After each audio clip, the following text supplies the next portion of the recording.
Well, today I thought we would do a little bit different video. We've been spending a lot of time talking about healthy food, building a pantry, and today I had an event to go to.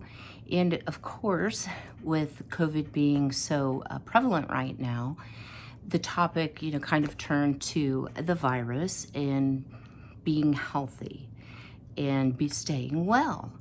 And what I started thinking about was all of the dimensions of wellness, and that wellness is so much more than just the absence of illness or, not being sick.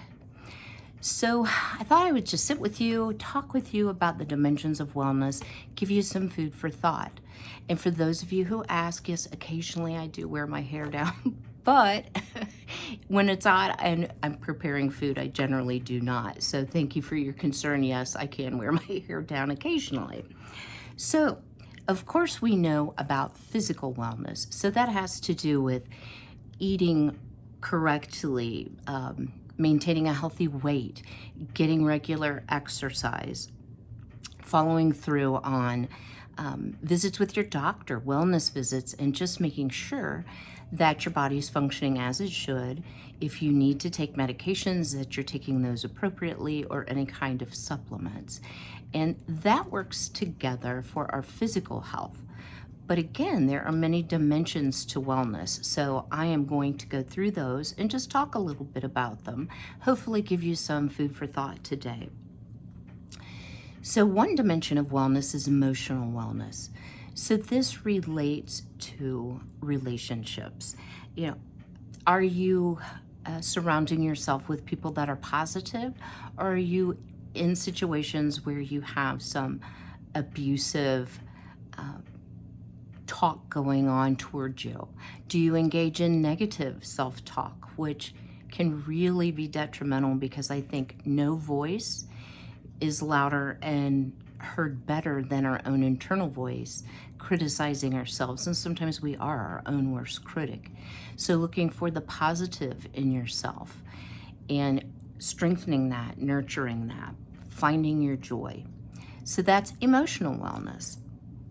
Intellectual wellness, and I think this is such a neat dimension of wellness, because we spend our first many years up till age 18, most of us, going to school for our K through 12 schooling. And then a lot of us will go on to have a college education. So we're learning and growing in our selected field. But then we have to continue that learning and continue to expand our horizons.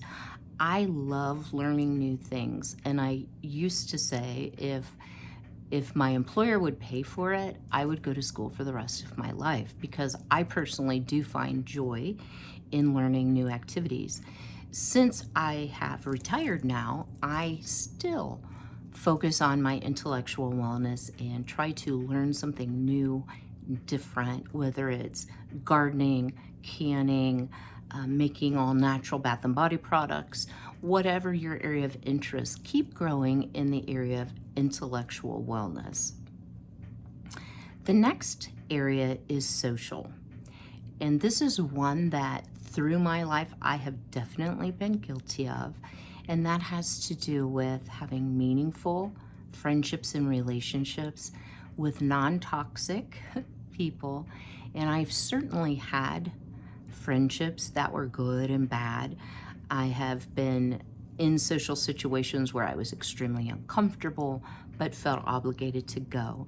So finding your tribe, finding your group of friends, social activities that you're interested in, that you enjoy, that are healthy for you, is an important part of your overall wellness. The next area is environmental wellness. So this could be anything from your physical environment. Is it safe? Do you live in a high crime area? If so, what do you need to do to feel safe? For me, even though I don't live in a high crime area, I have a security system, I have cameras monitoring, and I am a proud gun owner, and I feel very safe in my environment. Is it clean?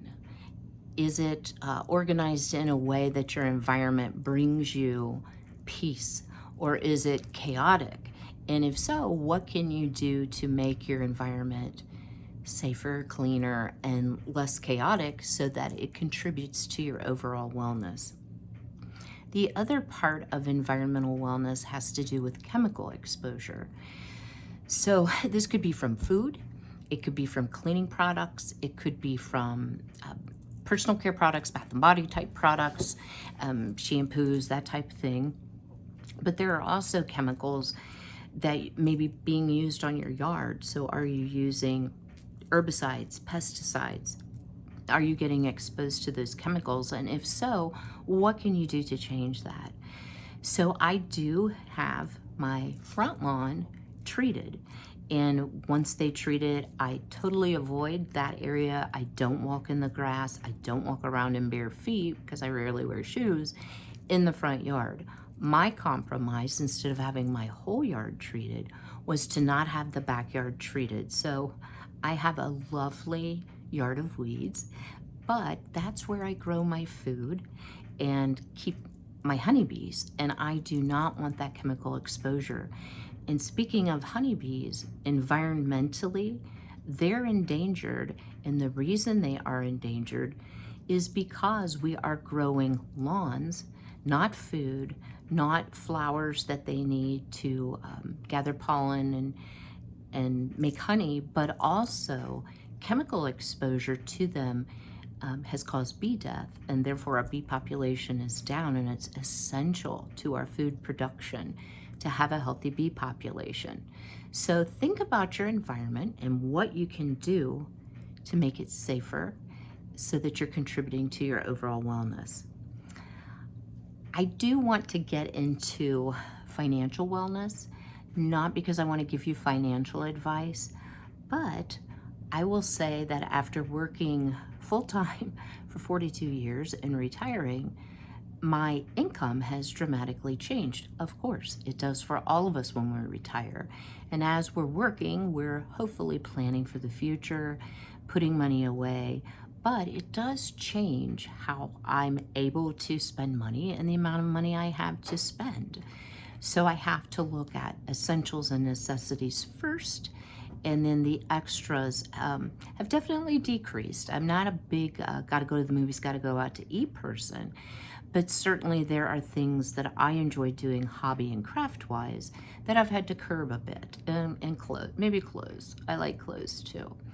So are you earning enough money to support your needs? If not, can you earn more money, or can you decrease your spending? Are you looking forward to the future if you are still in your working years for retirement? Because those days are coming, and for me, it came much, much sooner. I retired at 58. I'm 59 now, and I was planning on working until age 70 or beyond. I had no plans really to ever stop working until I had a major health crisis that has prevented me from going back to work and forced me into retirement. Also think about your financial wellness in terms of spending habits.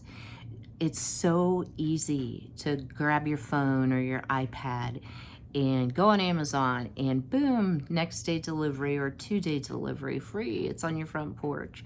You know, is it easy to spend that way because you're not actually handing over cash bills, and then at the end of the month when your Amazon bill comes, if you're using the credit card, are you a little shocked at the amount that you've purchased?